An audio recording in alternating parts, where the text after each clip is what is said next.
So hello everyone that is watching me. I hope you guys are well. So today I'm gonna be presenting about Nestlé in Indonesia. My name is Daniela Benzo da Costa, and yeah, let's get this presentation started. So often disguised on labels uh, as other ingredients, since it has 200 registered names. Palm oil is in most of products we find in supermarkets and is also used in most cosmetic brands. And this specific oil, this specific product, explains the relationship that we are talking about now. So Nestle uses palm oil in most of its products, especially chocolates, and even on Kit Kat, that is a really famous they own. So because palm oil represents the top export in Indonesia economy, this relationship benefits both sides. Both sides are interested on it. So Nestle has been operating in Indonesia since 1971, and it has a big part on the local community economic activity and also income. So Nestle is also an active member in many Indonesian um, boards of industry associations, such as Drink Association, the Milk Processing, Indonesian Products, Indonesian Beverages. So they are really active in that way, and in that way they have a really big and heavy soft power, and that opens a lot of channels for the company inside the country. And as we're gonna see next, this relationship, as any other, has its good and its bad sides. And unfortunately, in the last years, especially since 2019, this relationship has been given more negative results than positive results. So let's change here. So as I said, we're gonna be presenting the good and bad sides. So the good sides is that the palm oil industry represents almost 2% of the Indonesia total GDP. So it's a big thing for them. It's a big business in the country, and also represents almost 13.5% of the total non-oil and gas exports of Indonesia. That export is worth more than $22 billion, said the ministry this year. So it's a big, big industry, and it benefits economically a lot to the country. Also, besides all the employees that Nestle has in the country, they employ over 2,600 people in 3 factories all over the country. But they also, I'm sorry, also in other ways. Now with the pandemic, they donated liters of milk and also other supplies to communities that were affected by COVID, and that had a huge impact on the country and the media because Indonesia was one of the countries most affected by COVID-19. But as I said, unfortunately, we have bad sides, and those sides are really, really important and are really bad. We have deforestation that is happening right now, and this problem of deforestation came to the spotlight last year when fires isolated, I don't even know the size, I think it's Puerto Rico, the size of Puerto Rico in Indonesian forests. So it was a lot of wildlife that was lost in those fires, and some big multinational corporations, including Nestle, were connected to suppliers that were accused of starting those fire spots. Of course, all the MNCs that were included in this list denied all accusations and said that they would eliminate any relation they had with anyone that was connected or responsible for the fires. But that honestly doesn't mean that much. We know how MNCs work, especially in developing countries. So they say that, but in reality, things are really different. But anyway, that's for the rest of the presentation. And we also have the bad side of workers' exploitation. There was this NIG the Rainforest Action Network, they were researching on the deforestation, but they also found a lot of facilities with workers that had no labor right. They were working literally as slaves. They had no documentation, they had no vacation, health plan, anything. A lot of them were immigrants that were illegal in the country, so they were detained there. And unfortunately, they found that the government was financing those locations. So that clearly shows the relationship between the government and these big corporations. Of course, the government denied everything, but there's a lot of reports about that.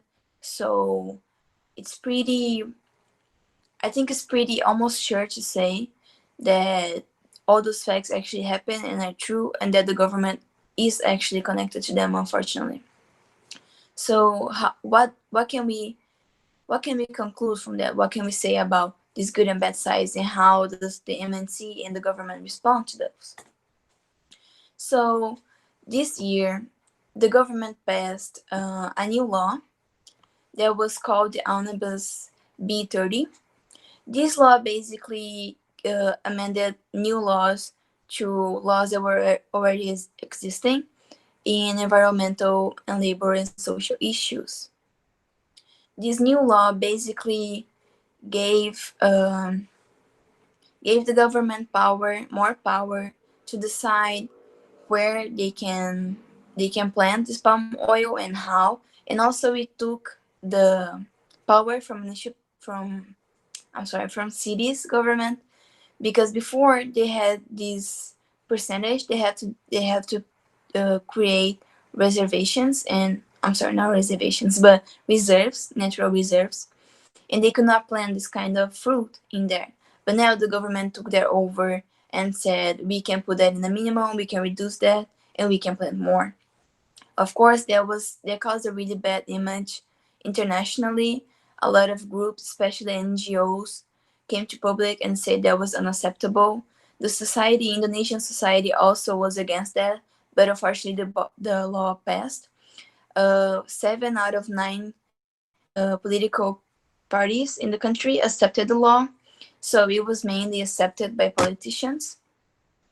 And the law basically, besides that, also reduce sanction environmental offense from MNCs and the government itself.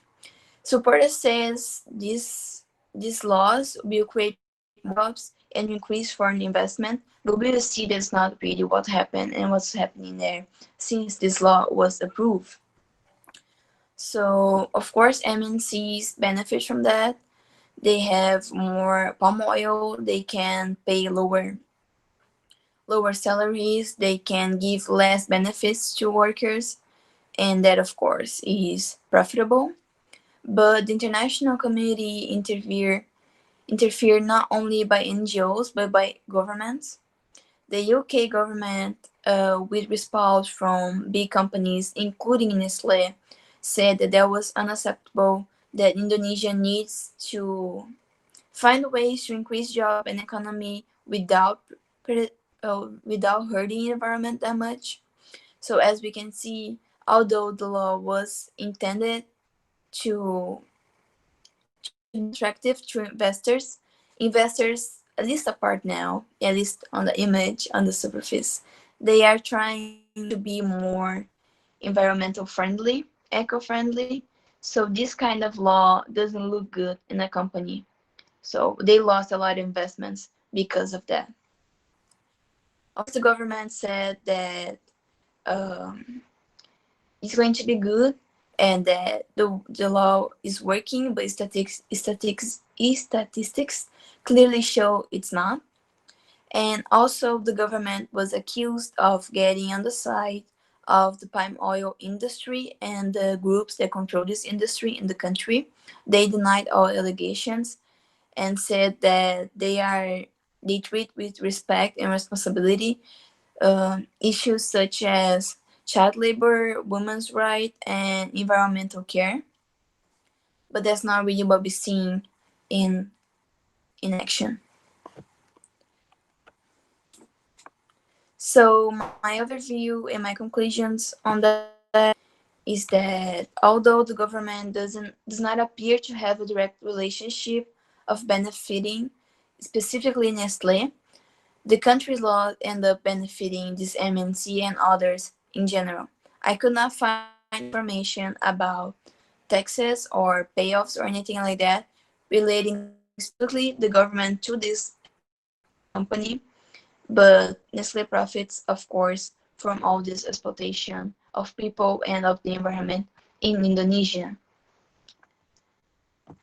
Also, um, I'm sorry.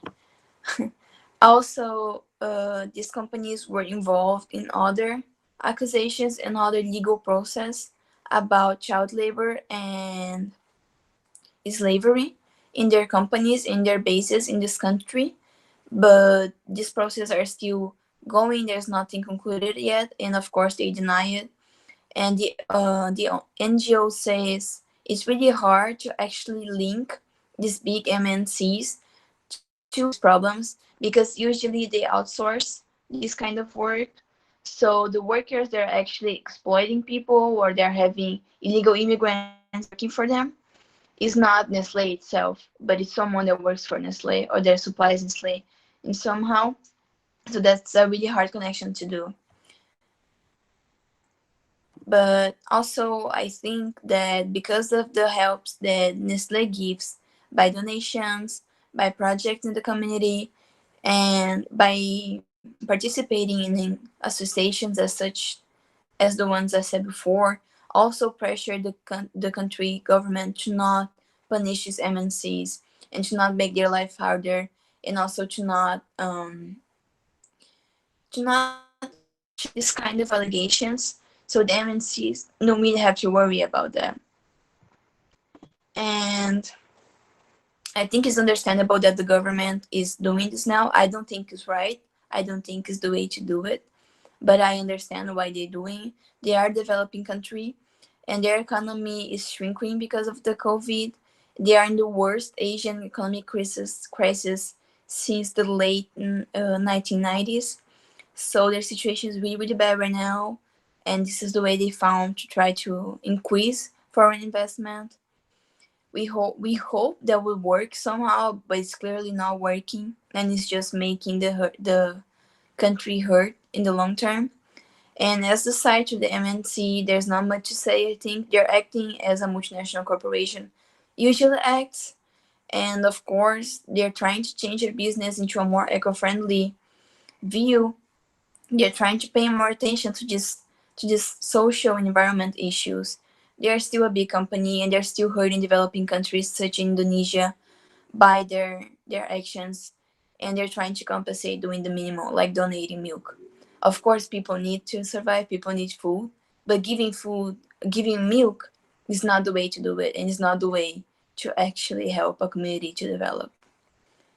So these are the sources I found. All of them are in English, so they're pretty easy to see, to understand if you want to check the information, and also if you want to do more research about it. It's a really new problem, and then a relationship is not that new. It's almost 40 years old now, but the problems from this relationship are being seen now, and people are paying attention to them now. And of course, it was a big scandal for Nestle to be connected to this kind of environmental crimes. But we'll see how that goes. And yeah, that's my conclusion. And that's my overview of the relationship. Thank you for watching, and have a good weekend.